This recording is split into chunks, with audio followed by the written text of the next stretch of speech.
If you want it to be equal, then if you're a guy, go have a baby. If it's supposed to be equal, then a woman should be able to carry a 200-pound man out of a burning building too. I'm 230 pounds of beauty and awesomeness, bro. How the fuck are you going to carry me out if you're a woman? Whoa. You're going to confess to your wife that you cheated on her? Do you plan on cheating on her more? No, I don't. Then you fucking take that to your grave. Send all your complaints to Lheighton. Yeah, I was going to say, there's a controversial take. We're going viral on this one for sure. I'm telling you, it's going to help a lot of people, but it's also going to piss a lot of people off. Yeah. And that's what we're here to do. But it's the truth.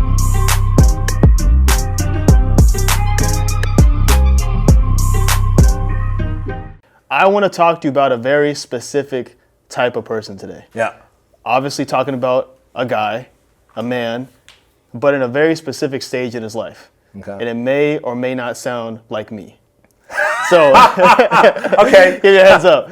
So, and I was thinking about it because obviously I'm going through some of these things as well. Sure. But I also get a lot of questions asked, by other guys my age, and they're kind of going through certain things. And, young married couples, they're having their first babies, and they're kind of going through some of these things. And they're tossed into adulthood. They're probably already 21, so they're an adult, but they haven't, up to this point, they've never had anything to actually have to deal with at this capacity. Sure. And so I want to kind of talk to that group a little bit. So the first thing is, a couple months ago, I was teaching a client, and we at the skate park. Sent him back to his car, and his mom was like, we have conversations every now and then. Yeah. And she was talking about, I honestly can't remember how masculinity came up. We started talking about masculinity and everything going on. With the mom. Yeah. And actually, I know how it came up because we're talking about Squire. That's why. And so she's like, is there some kind of like movement going on right now? And whatever. And I just automatically was like, no, not really, but da-da-da. And as soon as I said the words, I was like, no, there is. There actually is. There's a lot of men waking up, they don't feel right about whatever situation they're in. Mm-hmm. They need to be better. They need to be stronger, better leaders, whatever it is. You obviously leading the pack when it comes to this.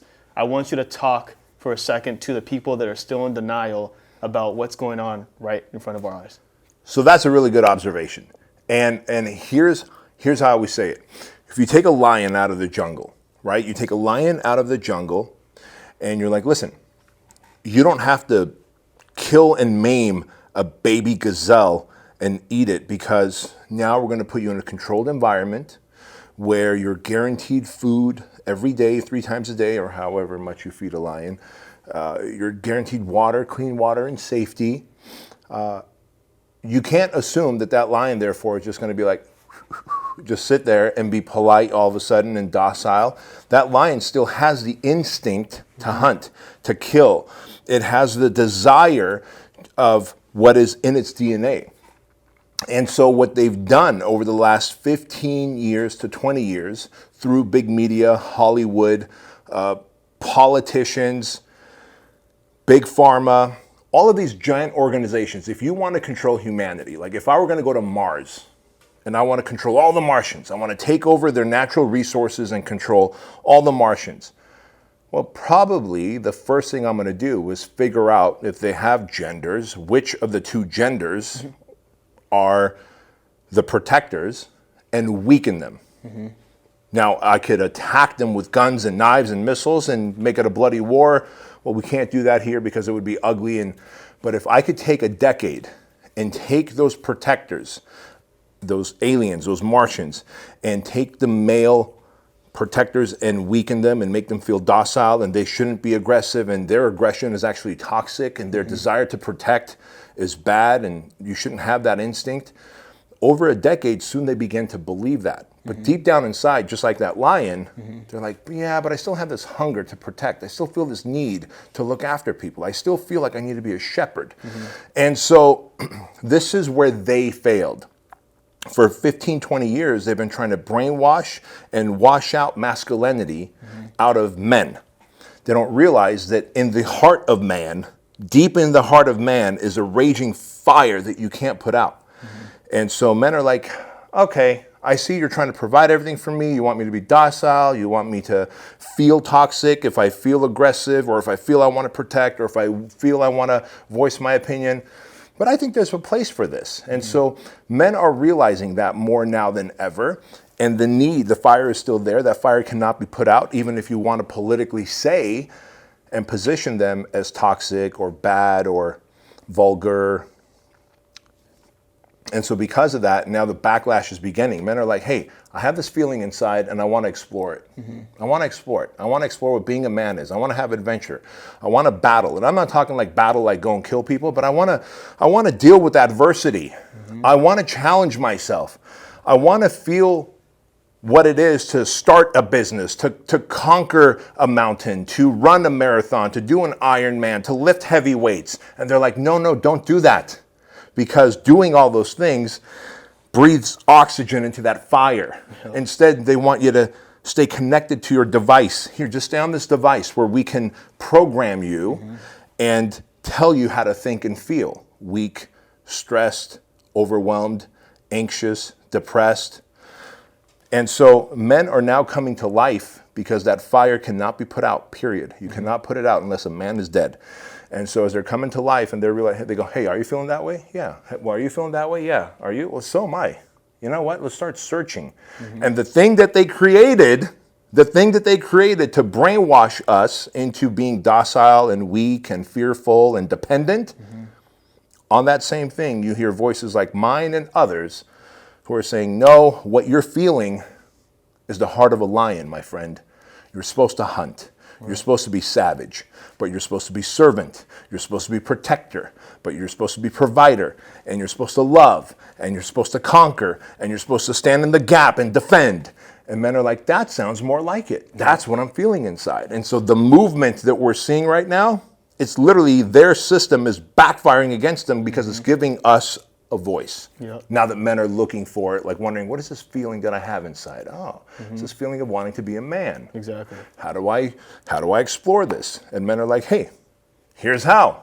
And it's okay to be a man. And women want a man who can look after them and protect them and open their doors for them and tell them that they're beautiful and that they're seen and heard, and that their daughters go, wow, I want a guy like you. And men want to mentor other young men. It's in our DNA to want to mentor other young men. But they try to take all that away, and it was the biggest backfire they ever had. Yep, exactly.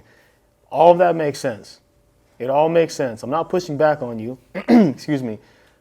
But what about the guys who struggle with the motivation? You know, having that actual fire in the belly. They know it makes sense. They know that they know what they want. They know that they should change. They should work on bettering themselves. They should get in the gym. They should, whatever it is they need to do. But they struggle with getting up and actually moving and churning those wheels. What do you say to the guy who's struggling with, with any of that, really? Well, let's start there. You're 26 years old. I'm 48. Yep. So we've got 22 years. And one would say that because I'm 22 years older, that I might have more motivation, that I might have more inertia in my favor, right? When you do something long enough, you get better at it, right? There's the inertia of being lazy. There's the inertia of being productive. And if you stay in any inertia long enough, it just solidifies. It becomes a fixed habit. So if you're 26, one would argue that you should be lazy, you should be unmotivated, right? Yeah. But I know you well enough to know that you're not. So what makes you different? I guess, yeah, you're right. I mean, for me personally, I feel like everyone has their own story. And, well, what's yours? Like, what motivates you? I was going to say, so you know my story well enough, but I'll explain. It's not wanting to be the statistic, growing up with my dad, being a spectacular person, great man, and a lot of qualities that that I actually got from him that are positive. Sure. However, his story went a way that, many people would not want. And so for that alone and the color of my skin and all that, I was like, you know what, I'm already fighting an uphill battle. I don't want to be the statistic. And so that is part of my motivation for sure. And now it's changed to, I want to be a better husband, a better father, a better leader to the generation behind me. And so it kind of changes, but it started off with that from a very young age. Listen, man, I don't want to be in the system. I want to be the exact opposite. When people come around, I want to have, good energy. I want to motivate them. I want to inspire them and have them be like, I want to be more like him and not, whatever else. Okay. So really what you're saying, let's not beat around the bush. You're a black man. Yep. And your dad's black. And I know your mom. I've known her for many, many years. I've known you since you were a little puppy. Your mom's black. And when you say be in the system, the reality is your dad was in the system, but he's a good man. He's a good man, has a lot of great characteristics, but there's also a lot of, look, I was supposed to end up in jail. The only difference was I didn't end up in jail and my 3 buddies did, is because when we did that home invasion robbery, I was the getaway driver. You know the story. I was the getaway driver of the car. I never went in the house. The woman who was in the house recognized my 3 friends. She wasn't able to ID me. And so the cops arrested them. They went to jail and ultimately prison. I didn't. And so there's a lot of great people who have amazing redeeming qualities about them that are in jail for one bad decision or another. And we all, look, no human is averse to making bad decisions. Like, that's the human condition, to make bad decisions. And then if you're making a bad decision and you get caught, well, then you do your time. That said, since you're like, hey, look, I don't want to repeat a pattern that my dad did, number one. Number two, probability, statistically speaking, young black male, you're more likely to be looked at as someone that might commit a crime, that might be a suspect, that might be doing something wrong, because that is the conditioning of society these days. And so you're like, you know what? I'm going to prove society the opposite. So you had a point to prove. And so, again, what is motivation? Is having a point to prove, having something greater than you. And most people who are, there's no better way to say this, Lheyton, other than most people who are lazy don't have a greater thing. You chose to get married. You chose to have 2 beautiful babies. That's a huge responsibility. A wife is a huge responsibility. A life partner. 2 babies, 2 children are huge responsibilities, because I always say, you could be a 40-year-old man or woman, and if you've never had a child, you're not an adult. You know this. Like, you might set your alarm to wake up at 5 a.m., 6 a.m., but if your baby decides to have severe case of diarrhea or vomiting at 1, 2, and 3 o'clock in the morning, you and your wife are getting up. You're not getting your beauty sleep. Done deal. Right? And so, again, you chose to constantly push against the system of stay lazy, be selfish, just look after yourself. Those aren't things that motivate people. Having a spouse, a life partner to grow with motivates us to become a better person, motivates us. Having children motivates us to become better role models. Hey, I'm going to be fit. I'm going to make money. I'm going to put them in a better position that I was in, right? And then, of course, having your dad who was in prison motivates you to go, I'm going to do something that's completely the opposite. And so to do things at a higher level creates a high level of motivation. Most people just accept low-level mediocrity. They just like, average is good. If I just live in a little shithole shack in the worst part of town and have Taco Bell to eat, which is questionable if it's even real food or not, and I can play video games and have Cheeto dust on my belly, then I'm good. Like, if that's your expectation, which sadly most young people, that's the level that they strive to, and you've got a huge responsibility, so there's another motivation. And so here's how inertia took place. You're like, I'm going to do something different than my dad did. I'm going to take all his good, awesome, redeeming qualities, but then I'm going to show people that you can be different. And as a young black man, I'm going to motivate, I'm going to inspire, I'm going to be a role model. Bam. And then, hey, you know what? I love Betsy. I'm going to marry her. If I'm going to marry her, I'm going to be the best version of myself, and I'm going to expect her to be the best version of herself for me as a wife. And then I'm going to have 2 kids. Well, if I'm going to have 2 kids, I'm motivated to be a better husband, a better father, a better provider, protector, in every way, better lover, communicator, all of it. And so you constantly strive to be better. And then that inertia, we were just talking about inertia, that inertia takes over. And then you're like, you know what? I think I'm going to help my generation. Right. To not settle for Cheeto dust on their belly, to not just eat Taco Bell and play their video games and live in a shitty little hovel, but to actually strive for more, because you are in a place of inertia, and I see it. The hardest thing is to get that first momentum. Right. Whatever that thing is, could be weight loss, could be marriage, could be having a child, could be just saying, you know what, I'm going to buy myself a house instead of this shitty hovel of an apartment that I live in. Once you get that first spark of motivation, the inertia will continue as long as you set high standards for yourself and not accept mediocrity. Exactly. And another thing I want to add too, because you said something that I kind of already, I alluded to when it comes to evolution, and you talk about, or I spoke about being, the motivation originally was this, and then it changed to this, and you kind of keep going. this might contradict everything I just said, but I gotta say it anyways, because what you said right now made me think about it.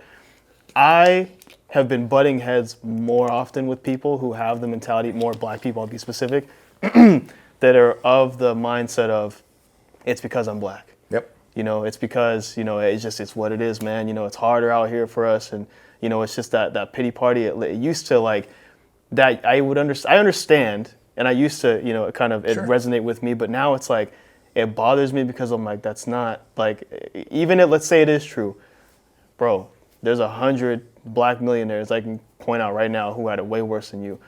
And that's something that another thing that motivates me as well. I'm going to be the next one. Yep. You know what I'm saying? And so that's exactly right. That doesn't contradict at all, because you, Anthony Brian Logan, Hodge twins, there was another one that came to mind just a second ago as we were talking about this. Candace Owens. Mm-hmm. Anytime there's a successful black person who is optimistic about life and goes, hey, you know what? I can play the game to make life fair for myself. Yep. That's what it is. Yep. It's a game. All of life is a game. Do you know who probably has it best in terms of so if it's all a game and we all get different chessboard, I don't know anything about chess, but I imagine do you know anything about chess? Somewhat. Okay. Yeah. So I imagine, from what I understand, if someone gave us a chessboard where things have been moved around, and then here's another chessboard, players have been moved around, and another one, a third one, yours might be really difficult, might be medium, that person's might be really easy to win. It's almost like one move away from winning, mm-hmm. right? Can you see that picture so far, what I'm drawing? Absolutely, yeah. Okay.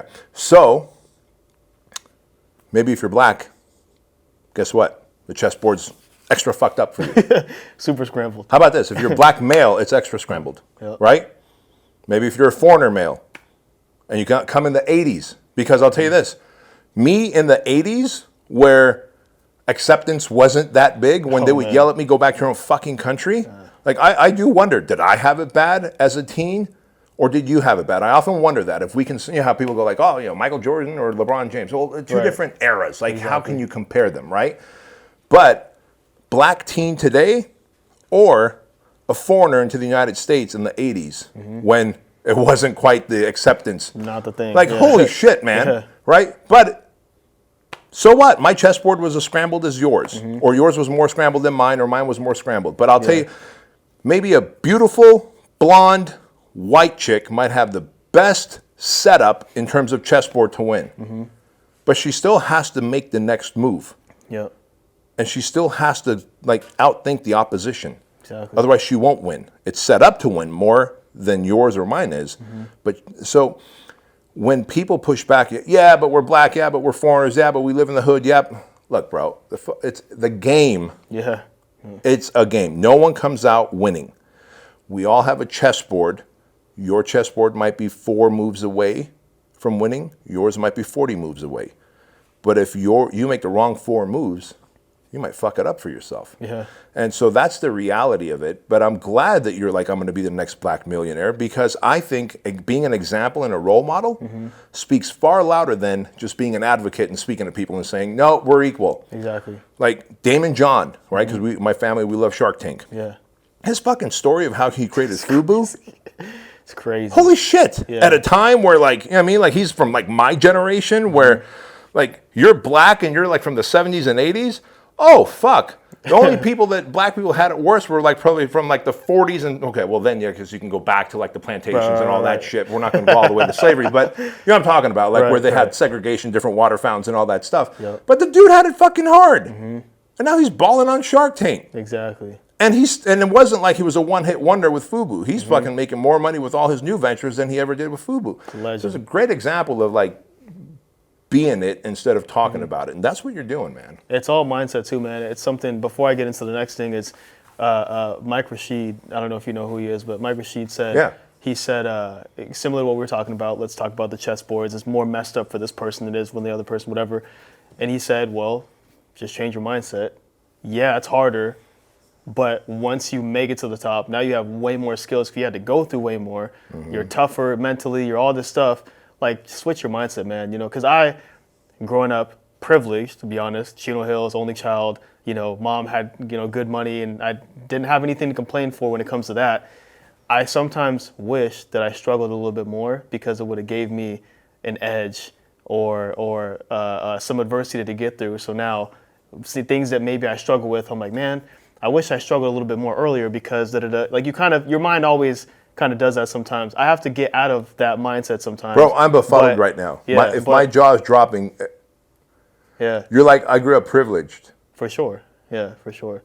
And this is your problem. Yeah. I'm going to call it your problem because people watching this are actually believing you that you grew up privileged. Mm-hmm. Your dad was in jail. Your mom worked night shifts as a nurse. Mm-hmm. So there's definitely adversity for sure. But you see, the way you look at it is Right. you're like, I'm going to choose to look at it as privilege. For sure. Yeah, definitely. Because you could be like, well, my dad was in jail and you got kicked out of school for fighting, right? Yeah. Dad's in jail, no male role model, kicked out of school for fighting. That's what black people do. You could have just been like, hey, I'm just another black person doing what I do. That's what black people do. I saw it all the time. Mom sleeping during the day because she was my personal training client. Like I know her schedule. She worked at night, so like you're probably at some point having to entertain yourself, and mom's available whenever she is. Yeah.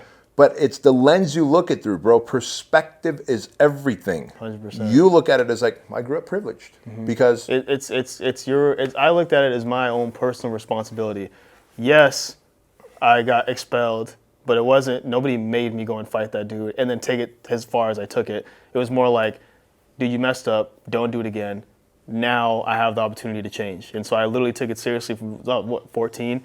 From that day on, I had to talk with myself, literally talking to myself like, I'm going to change. Like if you met me, some of you guys know me for sure, like from back then, I was a nice guy, but you don't want to meet that dude. Like I was kind of, like just in that age of trying to figure yourself out, aggressive for no reason sometimes, trying to prove yourself, whatever. And then someone obviously got the short end of the stick. Yeah, exactly. Yeah. There's no other way to say it. So yeah, for sure. He was on the receiving end of that aggression. Oh man, it was all bad. But now growing up, like if I saw like can right I say now, like something? I'm going to stop you again. Like that is important too. Like young boys are supposed to fight. Right. You know what I mean? Like, and you know what happened with Andrew, my son, and so like if any of you here, like because y'all follow Lheighton, know my son Andrew, please don't bring this up to him. If he knows you and he brings it up, it's one thing. But my son, like literally similar to you, got in a fight, got expelled. Thankfully, we were able to like pull some strings and get him in, but he had to jump through a million hoops to do so. Yeah. And like this last summer was a pain in the ass for him. But like, bro, like young boys are supposed to get in fights, and it sucks that like immediately it goes to expulsion. Yeah. Because there was a time that like I remember in my time, like the PE coach was like, all right, you two have a disagreement. Let's go behind the backstop there of the baseball field, and you guys can duke it out. And then you duke it out, and you're tired, and you're like, all right, man, I respect you. Now you become best friends. But it's also a different time now where it leads immediately to expulsion. And then when it does, like Andrew felt like he was a horrible human for doing that. I don't know how you felt about it at 14, where you're having this, sure, right? But that's also what we're supposed to do. Like you look at, again, bro, we're no different than animals. And you look at like little lion cubs or fucking even elephant cubs. They start ramming into each other. Going for it, You just want to test if like you have what are these? Yeah. And when I ball them up, they look like like little baseball bats. I could hit something. Like it doesn't take a rocket scientist to go, I think I want to test these things out. Right? Yeah. So someone's always going to be on the receiving end of it.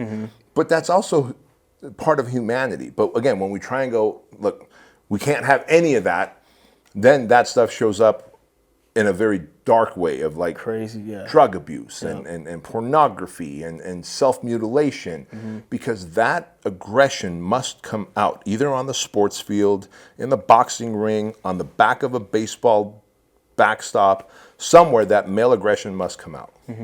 Love it, man. The next thing I want to talk about was going through different stages and phases in your life. Like we just said, a couple just got married, they just had their first little one, whatever the case may be. But also talking about tying it in with situational awareness, right? Like you spend a lot of time doing something, and the reason I'm bringing this up, I'll give more detail, is for me, that's obviously skateboarding. Been doing it for 15 years, been doing it for a long time. Being one of the guys at the park that everyone wants to watch, whatever, that's great. But then now I want to tackle a new phase of life. Now I'm on to take over the next phase. There's obviously going to be people sometimes who are like, dude, where you been, man? You you're not skating as much anymore. It's not that I don't want to skate, Right. but you got to keep moving. Like, yes, you can still do that, spin that plate, but then I'm also trying to jump to something else and tackle and take over somewhere else because I don't want that to just be my identity. Right. I am a skateboarder, but that's been almost, it's never been the only thing, but that was such a big part of who I was. Well, you were People so just good would at know it. me, like, Yeah. oh, he skates, he's a skater, whatever, right? Yeah. I want to add to that. So talk to the people right now that might be going through something similar, or the men specifically, because obviously we're talking to guys right now for the most part. The guys who are in a certain phase of their life, maybe they're captain of the football team, senior year, it's time to kind of move on. Like, talk to those people that, they're transitioning to the next phase in their life. My God. Dude, you teed up something so important, so valuable for this current generation, and that is a line from Tony Soprano, right? The TV show Sopranos. I know it came out in the 90s. I know it's like I'm a boomer talking boomer talk right now, but hear me out, folks. Tony Soprano said on one of the Soprano episodes, he said, "Remember when is the lowest form of conversation that any two humans can have."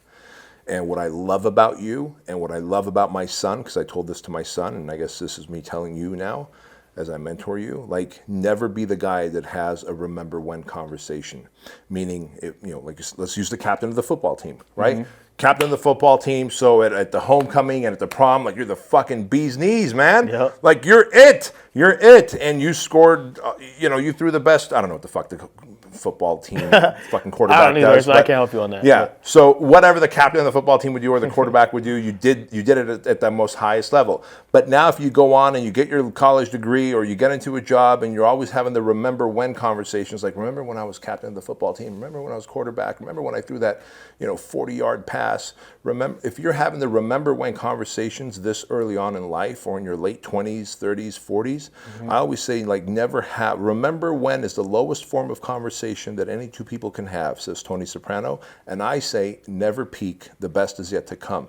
And so my dear friend, Jesse Itzler, who created Zico coconut water, sold it to Coca-Cola, had other people invest in a whole fleet of jets, and then went to Warren Buffett, Berkshire Hathaway, and sold them the fleet of jets for timeshare, and now that's called NetJet, so two big exits in terms of selling two big companies. And he's married to a baller, Sarah Blakely, who started the female apparel line Spanx. Savage, Just sold Spanx for $1 billion with a B, right? And Jesse Itzler says, always be building your life resume.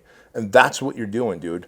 Like, yes, you're a skater, but you're also a boxer, but you're also a dad, but you're also a husband, but you're also an entrepreneur. And but you're also, I mean, in some ways you're an artist with your fashion, with your, right? Like that's art. It's a representation of like what you're doing. And if you pick up a musical instrument, then you become a musician. And like, I was like, hey man, was it 10 years ago? So at 38, I started surfing. I'm like, I'm also going to be a surfer. Yep. Like, yeah, Betos, but you'll sink. You're massive. I don't care. I'll get a really huge surfboard and I'll hire a coach and I'll learn to surf. Yep. And now I'm also a surfer. Now I'm also a one-wheeler, right? At 47 last year, I started one-wheeling. And fucking took that thing 17 miles per hour these days. But I share this because I'll never look back until like I'm in my near 100 years old and be like, man, I remember at 78, I did this. Like, that's the conversation, the remember when conversation I want. Different story. Yeah, I don't want to be in my 30s and 40s and be like, hey, remember when I scored that touchdown? Or remember when I picked up that chick? And no, bro, the best is yet to come. Exactly. And so that's what you're doing. You're building a life resume. And what I'm curious about, because as much as I get to mentor you, I'm always sitting there asking you, like answering your questions that you're asking me, mostly has to do about your future business that you're building. But what is your internal driving factor that's like, hey, I want to have all these different life experiences and keep building my life resume? Like, why are you doing that at such a young age? That's a good question. I appreciate you asking that. For me, legacy for sure. And I can get more in depth because that seems like such a bland answer. But I just want to be able to basically give my family the experiences that they just couldn't even believe is possible. And obviously, I'm going to be experiencing those things with them as well. We like to go on drives, excuse me, around the neighborhood. And yesterday was one of the times we went on a drive. And we ran into this neighborhood that we didn't even know existed, like Chino Hills. Of something like there's neighborhoods everywhere. It's crazy. You don't even notice these houses, giant houses, man. Like just huge. There's no gate. They're just kind of just you can drive around, whatever. And we end up in this neighborhood, multi-million-dollar homes, whatever. And we're just like, oh, look how tall the doors are. Look at the 3-car garage and the cars in the driveway, whatever. And that is like, man, I just because Betsy's still sitting in the back because the 2 girls are now back there. So she's in the back. Say I look at her in the rear view. I'm like, man, I can't freaking wait, dude. I can't wait. Like, I get goosebumps saying it right now because I know it's going to become a reality. But that's one of the first things is the experiences that I can provide them, and then also being able to help other people. You can't really help too many people if you don't have the money to do so. Simple as that. And so that's another big thing too. I just want to be. I think talking about this almost like a therapy session. It's crazy. I want to do some of the things that I wasn't able to get from my father. You get me? And so now it's almost like filling the void, being able to do that for the next generation. I love coaching young men specifically. I have girls, obviously, so yes, I will also help girls as well. But the passion comes from helping guys, man, helping men become better. And I discovered that through doing it for myself. So. And ain't that weird? Because you are the most dangerous thing to the opposition. The opposition being big government, big pharma, big media, big Hollywood, who want to control the future generation of men. Here you are putting yourself in a position, you're looking at big homes, which means it's going to take big money to buy those homes. And you're going to set the standard for your daughters to look for a man like you who earns, who's jacked, who's confident, who's capable, which means look what you're doing. You're literally going to be molding the future spouses of your confident daughters. Like, I realize I have to mentor young men and like dads and young men. Like, Chloe is an athlete. She's witty. She's capable. She's confident. She will walk away from someone that disrespects her. She will not be with an average dude of this generation. Like, there's a stud out there who's going to be able to win Chloe's heart. And he's a confident, cocky, like, stud of a young man who's a chivalrous knight. You know what I mean? And that's who you are. But you are the greatest danger to the opposition because of the role you've taken on. First, you start doing it for yourself, going back to momentum. I'm telling you, the topic of this has got to be momentum of this episode, because going back to momentum, first you're like, you know what? I don't have these things because of the absence of my dad. Okay, so first I'm going to build it for myself. Hey, I like this. I feel good about how this is going. I like how I feel. I like this version of Lheighton 2.0, 3.0, 4.0. I'm going to help other dudes. Now you're multiplying the factor. And you're like, you know what? If I make more money, I can help men faster. Because no broke person's ever like, I'm going to go impact other lives. Broke people are like, how do I change my life first? Right? So once you decide I'm not going to be broke, I'm going to own that house in this situation and have this level of wealth, now you become someone who becomes an agent of change. And that's what makes you a dangerous man. And we need more dangerous men. Thank you, man. I appreciate it. It's really all, I tell people all the time, it's all mindset, 100%. There are stories that I'll share eventually, as time goes and whatever else. Not ready to share some of those stories yet until I'm completely out of the mud. But for the most I can't part, wait till you share those stories. Oh man, it's bro. gonna be crazy. Like, thinking about those right now. It's good. They're gonna be some good stories, man. Because I just look forward to being able to tell people I practice what I preach. I tell guys all the time, they're going through all this stuff, whatever else, and they're venting to me. And I'm telling them it's the mindset. And maybe it gets annoying because it's like, well, what do you mean? Like, you just change your mindset? Because it sounds too simple. Yeah, and I'm not saying it's easy, but I'm saying like it's worth it, man. It's worth it. Like, there's stuff that, people would never know I'm going through because like, man, you're always happy, you're always laughing, whatever. Good. I'm glad that you didn't realize it. You don't need to know. Like, for what? Then why do I need to be down about it anyways? It's not going to change anything. And why do I need negative sympathy? Yeah, exactly. Why do I need negative attention? I want you to like if I'm Lheighton, I want you to look at me and be like, bro, you're fucking jacked. Like, that's the most jacked skater I've ever seen. You know what I mean? Because I don't see it like, and before you started working out, like, you look like a skater. Yeah. Hey, you're a fucking jacked skater. Like, that's the attention that you want. Like, I never want negative attention. Going back to one of my favorite movies, Wedding Crashers. Have you seen Wedding Crashers? Oh, that's one of my favorite movies too. Yeah. Bro, like, there's a whole scene where like the two brothers, right? Like, or I don't know, they're friends, but whatever. They work together. They started a business together, and they're crashing weddings. And he's like, hey, no getting negative attention. You can sulk, but sulk on your own time. We're just here to be positive. And like, I just want positive attention. I'm not going to share my woes with other people. I'm not going to share my disadvantages with, for what? For you to go, oh, poor Bedros? And how does that help me? All that does is make me feel more like a victim. It makes me feel more like I'm incapable of getting myself out of this shit. Exactly. You know what I mean? Like, I love when on a Monday morning, I get all these like text messages from all these people who the world is collapsing around them because all weekend long on a Sunday, they fucked around. Saturday, Sunday, they fucked around, overdrank, underslept, ate shitty food, took drugs, whatever it was. And now they're heading into their business day on a Monday. And they're like, fuck, man, because my weekend was so shitty, I'm behind the 8 ball. And they're like reaching out to me as their business coach, help. And then I get a voice message from you, all happy and optimistic. Hey, B, I just crushed legs and I'm doing this and I'm doing that. And this is the next move I'm making today when we do the podcast. I'm like, shoot. Like, what do I do to get more text messages like that, right?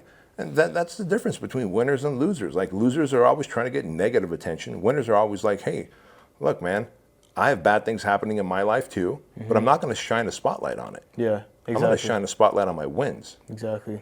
Give me attention for that. That's how it always should be, man. It's bad for your mindset to focus on negative things in your life. It's not going to change anything focusing on it in that way anyways. Complaining, whatever. Come on, man. Like, yeah, obviously you got to take it seriously to get rid of it and get out of that situation. But, I tell people all the time, like, listen, man, don't listen to any sad music. Don't watch sad movies. You should only be listen to music about balling and making money and whatever. Like, literally brainwash yourself. There was a whole piece of content that I made about your algorithm and how the algorithm, if you start watching certain content, it's going to show you more of that content because it knows it keeps you there. Your brain is just an algorithm in itself. Yep. You keep thinking about certain things, you're going to it's just going to get worse. And it's to the point where you manifest it. Yeah, 100%. You know what I mean? Like 100%. If you start, anxiety is anticipation of future pain, right? When someone's feeling anxious, they're anticipating some kind of future pain or problem. And the more you start thinking about a future pain or problem that's not even guaranteed to happen, the more you guarantee that to happen because you will literally bring it to manifestation. Exactly. Yeah. Exactly, man. So, taking it back a second, the wedding crashes part might have been perfect to segue into the next thing. Talking about marriage. Yeah. And obviously, the with or without kids, marriage is a big responsibility. Things have changed. It's not just she has your last name. Now you have a different role. You're not just a boyfriend anymore. What do you say to the guys who have kind of lost themselves after they got married? They kind of stopped. Let's say, for example, they were working out a lot, and after they got married, they kind of just, hey, everything is for the wife. Yes, take care of the wife. She has needs. Cuddle with her, hang out, spend time. But you can't forget about who you are as well, because that's who you were when she married you. Bingo. So, and I talk to so many guys who they stopped doing what they do because they got married. And it's like, no, bro, yeah, spend time together, but you can't lose yourself, man. So has that ever happened to you? Like when you got married, did that happen to you? Or if it didn't, what can you shed some light on? When me and Diana got married, that didn't happen to me. Where that happened to me was once I became a dad. When Andrew was born, all of a sudden, like there's a little fucking human, bro. You know this? Yeah. Like there's a human. It's crying. It's not like a dog where it's like I forgot to feed the dog. It's okay. Like it's a human. You got to change it, bathe it, all these things, doctor's appointments. And like 1 minute it was just me and my wife, and we had a routine. I'd go to the gym and everything, and I'm trying to grow a business. Next minute it's a baby, and you wait 2 more years go by, and another baby. Then I was Chloe's born. Now I got a 2-year-old and a 0-year-old, and it's like holy shit. And that's kind of where you're at right now. I'm speaking your life right now, but that is when all of a sudden I realized that. And I didn't have a mentor in that phase of life. And so my structure, I was like, all right, where could I steal time to spend time with the kids? And I stole time from number one, from me. And y'all are going to be like, Bedros, that's the most selfish thing to say. But it's not. Because the only way you can help people from not drowning, if like you're on a ship and the ship goes down, is if you're not drowning yourself. Right. If you're drowning, you ain't going to be able to help anyone else around you. Because you're still a victim yourself. And so you have to fill up your own cup. You have to get in shape. And so if people haven't had kids and you're just married, I'm going to tell you this right now. Your wife is not looking for a little boy to take care of. Is not looking for a son to give permission to. Right.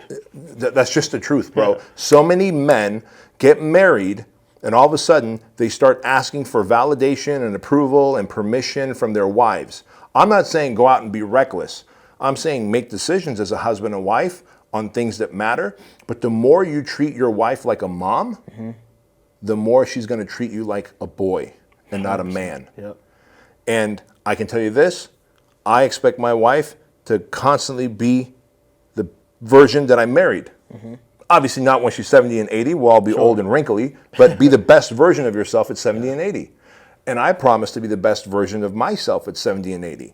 Because if she marries a jacked guy, and then all of a sudden, because we're married, I'm like, well, I don't need to hunt a woman anymore, so I can let myself go. And I have a belly, and bro, when I see men walking around town in their late 20s and 30s, you can tell like that's their wife, and they have like stretchy, like they have like basketball shorts on, and they have flip flops. You can tell they didn't have to use their finger to put their shoe on because they just slid their fat sausage toes in to their fucking flip flops, and they put their oversized basketball shorts on and like a loose tank top, and they have these like fucking skin tags or these moles that have hairs growing out. That God forbid you should try and fucking clean yourself and shave that shit off, right? Like what happened to you, bro? Like what happened to you? When you were single, there was this sex drive in you that was like, I gotta be in somewhat decent shape. I gotta wear some nice Chucks or Adidas and have fucking fitted clothes and be out there hunting a woman. And all of a sudden you're married and you let yourself go, and you're like wondering why your wife is treating you like you're her little boy. Is because you're a fat little chunky little boy now.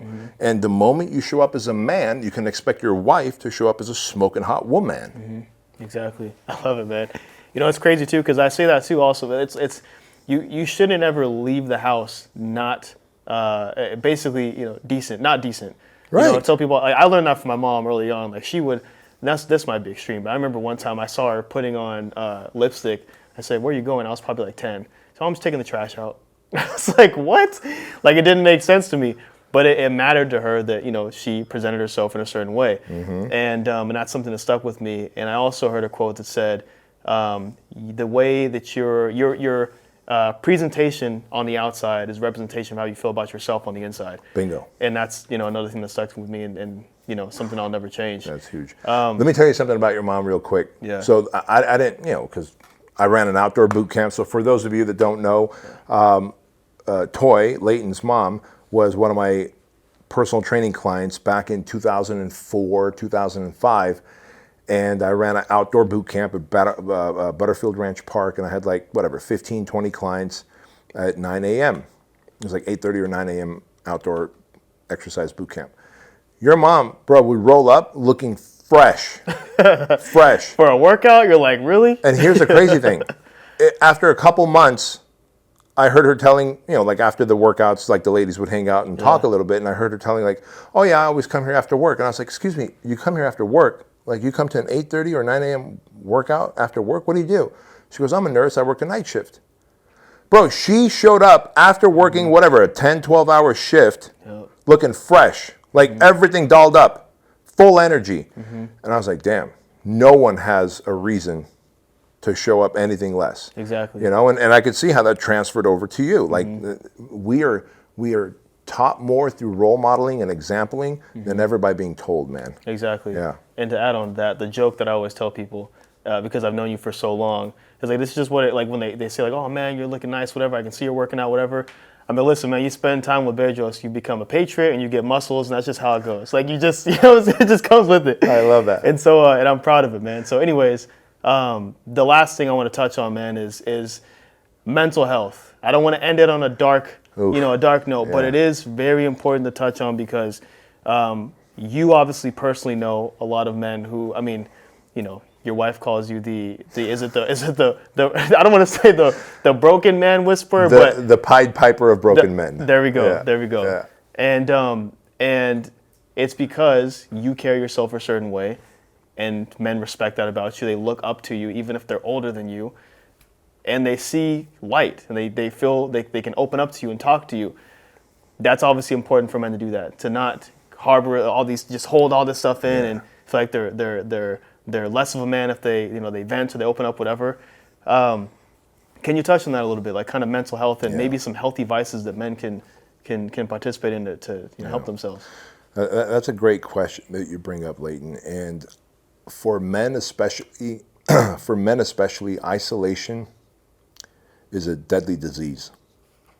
Men especially, we are meant to hunt in tribes, be on teams, work as a community. And when we start isolating and insulating ourselves and being alone, men are not supposed to be lone wolves. Like, never take pride in being a lone wolf. When you think about it, there's really nothing I could do on my own. Really isn't. The three of us together, you, me, and Ed here, we can do some damage if we go out there against the dark, cruel world. That's just a reality. Because now we can just stand in a triangle and 360 degrees, we could see who's coming at us and what we can do about it. But me, all I got is this vantage point, which means a lot of my vision is unseen.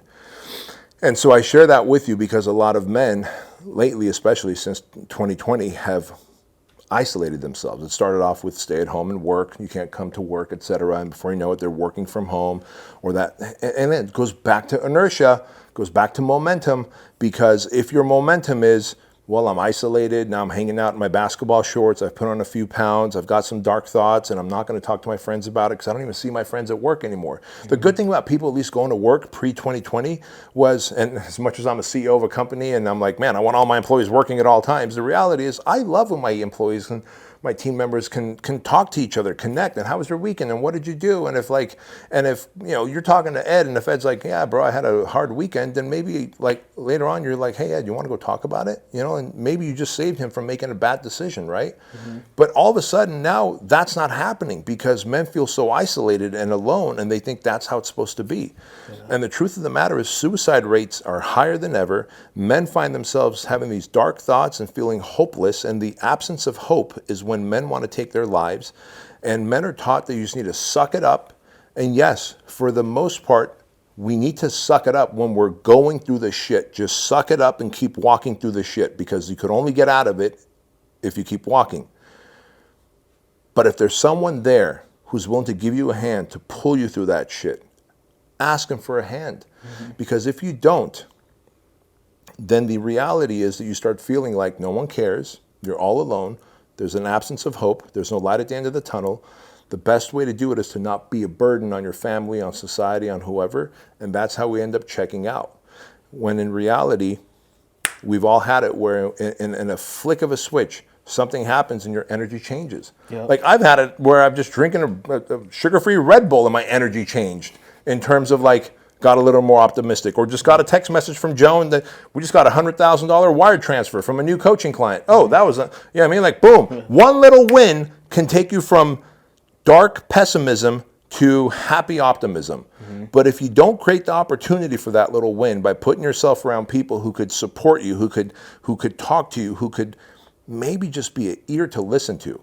Like you may not have the answer, but if I'm just like, hey, Lheighton, man, this is just a shitty time right now, and it's 2020, and my franchise is falling apart around me, and no one's working out at the gym right now, and that conversation happened with Matt Schneider. I think you know Matt.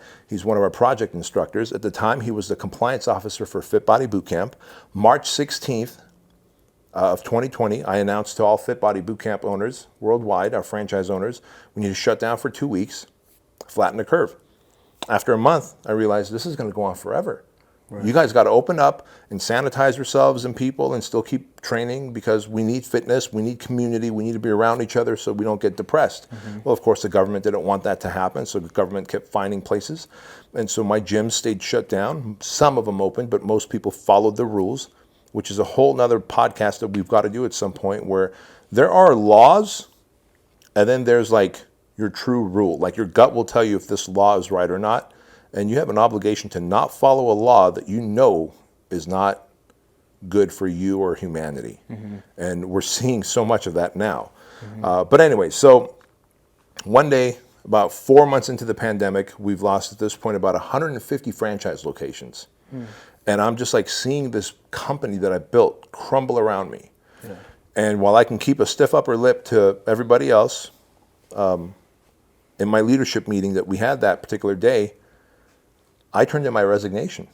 A lot of people don't know this, but I told Diana, Bryce, Jessica, and Matt Schneider, I was like, guys, by next October 31st, Halloween of 2021, I'm not going to be the CEO of Fit Body Bootcamp. I lost all hope. And Matt looked at me and he knew, because he was a former cop and SWAT operator, and he knows what hopelessness looks like. After that meeting ended, he followed me across the hallway upstairs from the conference room to my office. And I walked into my office to close the door behind me. He caught the door. He goes, "Hey, B, are you okay?" I was like, "No, Matt, I'm not okay. I'm drinking every night. I'm going back to my old habits of taking Vicodin to fall asleep. I see my company and my identity falling apart around me. I'm worried. I sold 2 of my rental properties out here because the PPP money we ran out of. And I've sold my 2 rental properties to fund this company, and we're still losing franchises. There's no hope in sight of the world going back to normal. No, Matt, I'm not okay." And he goes, "B, I don't know how to save your franchises, and I don't know how to get more new franchises on board right now, but do you want to keep talking?" I was like, "Yeah." And I just let it rip. I just like, and fuck this, and fuck the government, and I can't believe they're doing this, and people need to be connected. And that. I just vented, bro. I vented to a fellow man for about 20 minutes. And all he did is do exactly what you're doing. Just looked at me and shook his hand, like his head, like, "I understand." Yeah. And then we hugged and he walked away. And I was like, "You know what? I reneged my resignation." Like literally an hour earlier, I had resigned. Yeah. I reneged my resignation, saying, "You know what? That was just a moment of weakness that I had, moment of hopelessness that I had." He didn't solve my problems, but he listened to me, and he goes, "You know what? I can see why you feel this way." He validated my feelings, and in a moment of hopelessness, and I did not feel suicidal, but I did feel very hopeless, which was probably a step away from suicide. If my, I'll be this honest with you. And Di would never do this. My wife would never do this. But as we started to get to close to 200 locations that we lost 218 total. But if Di was like, "Hey, you know what?" And some wives do this. "Looks like we're about to go broke, so I want a divorce. I'm leaving." Yeah. If my business crumbles and I lost my family, I'd be dead right now. Like, I would have killed myself. And so I was probably one step away from that, right? Obviously, my wife was not going to leave me. We would have gone down to 0 locations, and my wife built my organization with me, and she would stay in the trench with me to fight tooth and nail. Right. But this dude sat there, Matt Schneider, across the couch and talked to me and just listened and allowed me to vent, made me feel validated that I'm not crazy for feeling this way. And bro, I was ready to fight another day. Right. And that's all it takes. So where mental health is concerned, listen, if you know that someone is suffering, you don't have to have the answers. Just go, "Hey man, do you want to just, I'm an ear. Do you want to let me have it? Can I just listen to what your problems are?" It feels good telling another dude that you trust your problems and him going, "Fuck bro, I probably feel the same way." Yeah. It's like, okay, so I'm not crazy, so I'm not weak. Because I started to think like, maybe I'm fucking weak. Right. Maybe I was just a lucky leader. For 15 years, I've just had a rabbit's foot up my ass, and I've been lucky with every business that I've launched. And now that there's like a real pandemic, I'm not a great leader. So like all these weird shit starts running through your head. Then you drink a little too much and you start taking Vicodin to fall asleep. Right. And before you know it, you're going into bad patterns. And it wouldn't take long for me to want to fucking whack myself. Right. And it just took a conversation from a dude who was just willing to listen to give me hope again. And then off we went, man. And that's all it takes, is be willing to listen. And if you're on the other side of it, if you're feeling hopeless and you're feeling dark about something, just find a friend and say, "Hey bro, will you listen? Don't solve my problems. Will you just listen to me and let me know if I'm in the right headspace or not?" Just being validated by a friend who can go, "Man, you're not crazy. I would feel the same way." Right. Lets you fight another day. Exactly. That's crazy, man. Goosebumps. I obviously didn't know that story. So you being, I appreciate your vulnerability and even being willing to share that on air like that. I appreciate it, man. Because it's stories like that again, like you said, it validates other people and how they feel, and they might be going through it, and then they hear that, and it's like, whoa, maybe mine's not that bad, or maybe whatever they feel, they can take your real experience and they can, okay, you know what, I can do this. Yeah. You know what I'm saying? And that's what you did right now, and so I appreciate that. Thank you. Thank you. We're going to wrap up right now, but the last thing I want to ask you, because it made sense when you talked about talking to a man who may or may not be able to relate, or maybe be able to find the answer for you, but it didn't matter. It was a man talking to you, helping you get through that situation. You guys hugged it out, and it made you feel better. But I want to ask you, because I'm curious, what about doing that with your spouse? Because there's a lot of guys, I made a video on TikTok actually, there was a lot of people, more people were on board, they understood where I was going, But a lot of dudes, there was some dudes in there, they're like, oh, that's stupid. He's setting you guys up, whatever. You know, you can vent to your wives, whatever. I'm not saying you can't. But there are certain things that I believe you shouldn't say because maybe she might worry a little bit too much, or maybe, you know, it can be fixed quickly, so there's not really a need for her to stress about it and go, you know, argue, whatever it is. What did you say on that video? I'm curious. I said that you should be able to, like, there's a time and a place, essentially, is what I was saying. If you have a problem, talk to your boys, you know, whatever. And you can obviously talk to your lady as well, but there's certain things that I would advise not to do. And I said, be careful of sounding like you're complaining. Venting, and you talk a little bit, whatever, but have a solution in mind as well. Don't just come to her and be like, just like throwing the papers up, flipping the desk over, like you're just stressed. Oh, it's all over. Okay, but I have a plan though. Like, finish it up with having some kind of solution. I believe you still have to somewhat kind of look like the hero, or you have it under control. Yes. Because if you don't, then, you know, who knows what she might think. It's biology, it's science. People get mad about that sometimes. I just say, I don't make excuses. I just go with it. Like, I know it works. I know it doesn't. Yep. For the most part, everybody's different. But for the most part, I believe that that's true. But what do you have to say when it comes to that? Like, people venting to their wives and not saying certain things, say whatever. What do you think? Let me tell you, I think people watching this, and I know most of your tribe will agree with us, but maybe people who discover this piece of video will be like, all right, obviously these two are friends, and so they're the same mindset, because I'm very much of the same mindset, and I'm going to tell you why. Would you agree that it's in our biology as men to lean into anger and problem solving, like sooner than women, right? And women lean into fear and panic sooner than men. Like, because as my wife always says, like when we're out somewhere, like we took Andrew and Chloe to LA to a record store. I don't know if Andrew told you or not. Like, he bought a record player. We bought some records. But bro, we're in like the fucking armpit of LA. Ed, what was the name of that record store? Maybe Amoeba? Amoeba, right? Yeah. So it's like in Hollywood and Right. stuff, but Hollywood these days, like fucking crackheads and all this shit. It's Yeah, crazy. bro. And so we're walking, and there's like some fucking homeless people and some fucking tweaker dude and shit. And Chloe always knows to stay between me and Andrew. And, you know, my wife looks at me, and I'm like, hey, we're good. And she goes, I feel like a sitting duck. She's like, I feel like a sitting duck. And I realized in that moment, I don't. Right. Like, I got my fucking pistol, so I have a concealed carry permit. I got my fucking dukes. I know how to fight. My son knows how to fight. And we're good. And I know how to talk my way out of a problem. Right. Before even the fist comes up or the pistol comes out, I'm talking my way out of a problem, or I'm skirting the problem. Like, I don't even want a problem, right? But I realized in that moment, yeah, I guess if I was 5'1" and 118 pounds, and physically the weaker gender, I would feel the same way. I'd feel like a sitting duck. I'm like, baby girl, you're okay. You're okay. And I'll tell you why this is important to preface with this, is because if women lean into fear and panic more because they don't have our ability to get angry and problem solve as quickly, then we can't burden them with our problems that our brains are more likely to want to try and solve. That's why the only time I'll present a problem to my wife is, like you said, only when I also have a solution. So I'll be like, hey, honey, this is what's going on, but here's how I'm going to solve it, keeping you in the loop. You're my wife. If I've got a problem that I know will set her off into panic and fear because I don't have a solution for it, I won't tell her.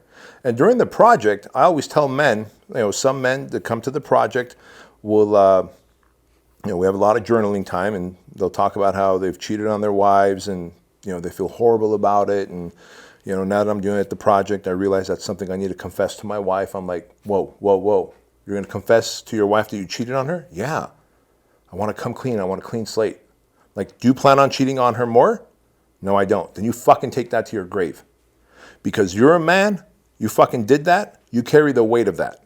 Men can carry the weight of death and darkness better than women. Just like women can carry a baby far better than we can. If I even think about a baby coming out of any of my fucking holes, I fucking freak out, bro. You know what I mean? Like a 9-pound football coming out of anywhere on me, it's over.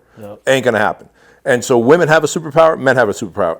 And if you tell your woman, you confess to her that, hey, baby, look, I want a clean slate, so I'm going to tell you I cheated on you with this person and that person and that person. All you did is you created insecurities in her. You created doubts in her that will last forever as long as you're with her. And each time you're on a business trip, you're on a road trip, you're out with your boys, she's going to be like, what is this motherfucker doing? And if you want to stress your wife out, go tell her, get it off your chest. Men who go, I want to get it off my chest. Fuck you. Keep it on your chest. Take it to your grave, because if you don't plan on cheating again, then you keep it to yourself. Simple as that. And I believe for that reason, if you are going to share something with your wife, you better, one, have a solution for it. And don't be like, hey, I cheated on you, but the solution is I'm not going to cheat on you. Mm-hmm. Just don't put that burden on her, period. Take that burden to grave with you. Right. And like, there's psychologists who fucking agree with me, dude. Dr. Laura Schlesinger, Kevin Downing, my therapist. Mm-hmm. Like, they're like, if you don't plan on doing it again, why put that burden and that fear and doubt in your wife? Right. But I agree with you 100%, man. Like, certain things that I will tell you, like, hey, Lheyton, look, man, there's fucking looting and shit, and so you got my back, yeah, I got your back. All right, Steve's going to come over, Ed's going to come over. If shit goes down, we're going to this building here. But I'm not going to tell my wife, like, hey, we might have to evacuate and all come to HQ and defend ourselves while the cops are standing down, because she'll be like, what if you guys fail? I'm going to tell her what she needs to know as she needs to know it. Right. But with my boys, I'm going to have a plan well ahead of time, and we're going to walk and talk through that plan, because we're wired to defend and fight. They're wired to like panic and protect. Yeah, exactly. So why put that burden on her? Right. Right? Right. So we agree. We agree. Listen, man. Send all your complaints to Lheyton. Yeah, I was going to say, there's a controversial take. I'm going to throw it up there because we're going viral on this one for sure. I'm telling you, it's going to help a lot of people, but it's also going to piss a lot of people off. Yeah. And that's what we're here to do. But it's the truth. People just want it to be equal. It's not that way, bro. It's not. Bro. It's not. If you want it to be equal, then then if you're a guy, go have a baby. If you want it to be equal, then we shouldn't have double standards. We shouldn't have double standards for like in the military or police force or firefighters for women. If it's supposed to be equal, then a woman should be able to carry a 200-pound man out of a burning building too. Yeah. Because you're a woman, you could only, the dummy that you have to carry is 160 pounds, but if you're a man, it has to be 210 pounds. Right. I'm 230 pounds of beauty and awesomeness, bro. How the fuck are you going to carry me out if you're a woman? Yeah. So don't be a firefighter. Yeah. So like, to me, it's as simple as that. It's as simple as that. But that's my position on life. What do I know? Hey, man, it is what it is. I appreciate you, B. Thanks a lot, man. I'm glad that we got to do this again, and I look forward to the next one. Thanks a lot, bro.